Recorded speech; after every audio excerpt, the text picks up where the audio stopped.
far as, you know, beyond YouTube for a minute, let's just set all that stuff beside. What about your career and stuff? I think you kind of have kind of a very interesting sort of like career path and stuff like that. I want to touch on that just briefly if we could too. Yeah. I am a problem solver and I like puzzles and stuff. So I still remember being in junior high sitting there. We were doing the biology class and we were dissecting things. And most of the girls were like, ew, ew. And I'm just like, I'm fascinated by this.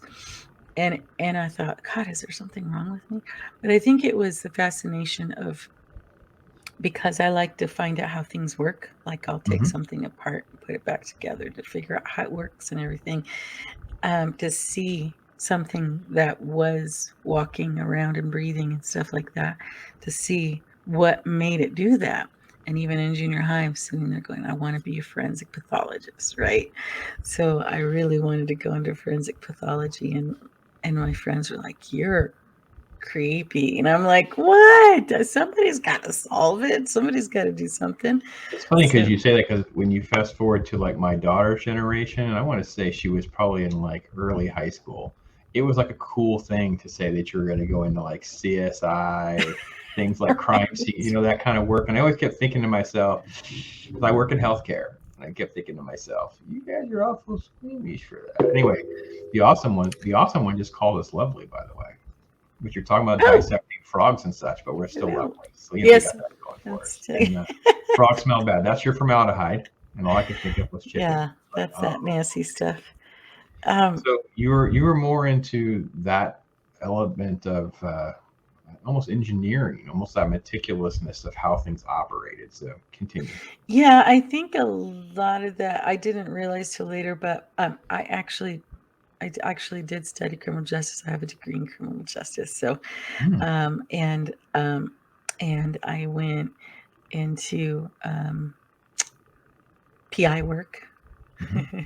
and I went into CSI work, and I went into that sort of thing. Okay. But I think a lot of it, the reason why I didn't discover until later I was dyslexic, right? Which is why I kind of didn't continue in the forensic pathology, because I'm like, oh my gosh, that's a lot of reading. So once again, something scared me.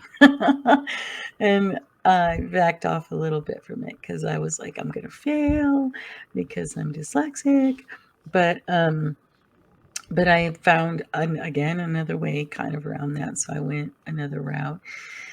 And that I found out after I was dyslexic, and at first it was a shameful thing to, to discuss, but realizing that there was some amazing people that are dyslexic and their way of thinking is different. And I think that's why when I look at something, I sit there and stare at it and look and break it down in my head, how Hmm. it works, what makes it work, and look outside of it as well until I come up with the conclusion.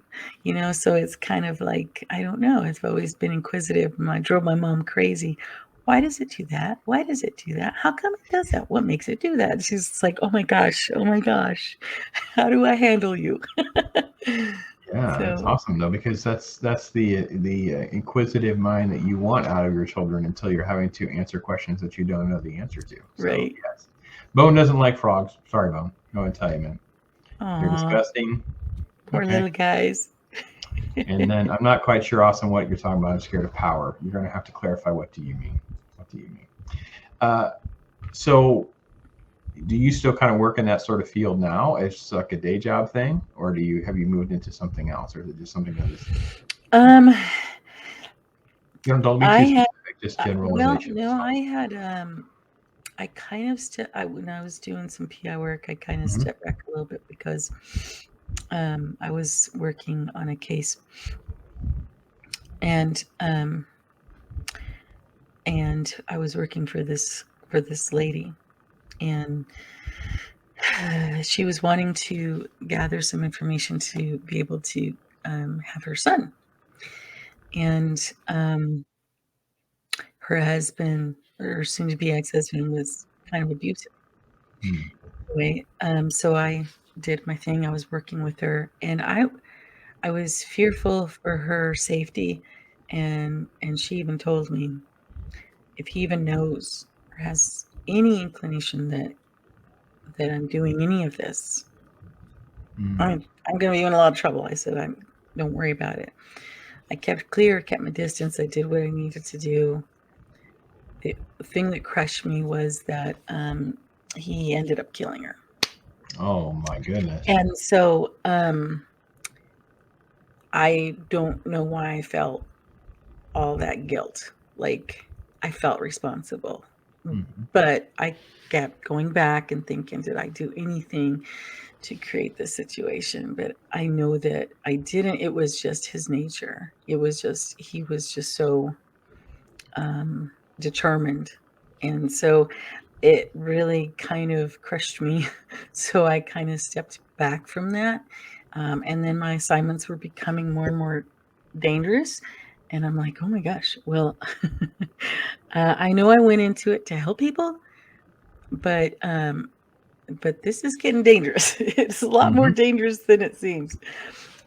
Even when did CSI work, and that was a fun period too. But after a while, our the bosses were like, CSI agents are going to have to start carrying a gun when they go to a crime scene because nowadays the guys are trying to come back, and I'm like, no, no, Wow. more danger, more danger. I couldn't feel at ease, and so I didn't want to live in fear every day, looking behind my shoulder and just who's following me, so that kind of made me kind of back away from that and go into a different type of thing. So I'm helping people in a different way. So and What would you um, say to somebody who's going through that where you feel like you're responsible for something that probably is, 2 degrees away from you, but you were involved in some way, shape, or form? It could be something, it may not be something as tragic as what you went through, but yeah. it could even just be spousal abuse, or it could be Hmm. something of a child or an elderly person. It's like, well, I could have Hmm. done something. I should have done something.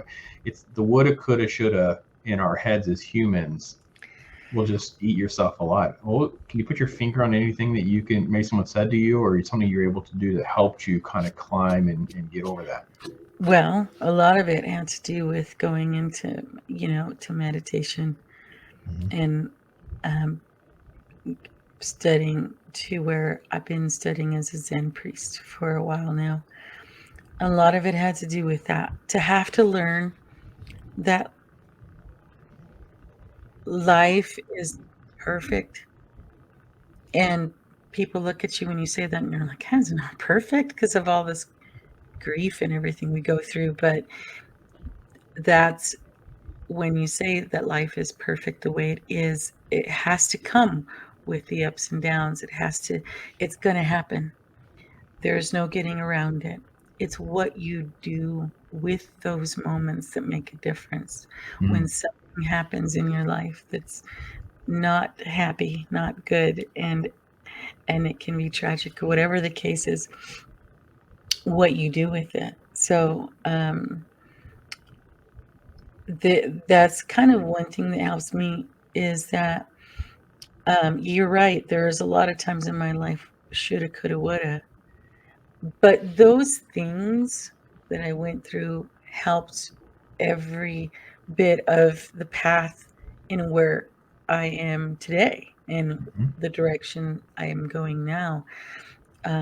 Because I've learned, as we all do, as we get older, lessons, and sometimes, unfortunately, the hard way. um, and then other things happen in your life that, in the end, you're like, you know what? Hmm, I'm still here, and the world didn't end, No, the world keeps and spinning. it keeps spinning.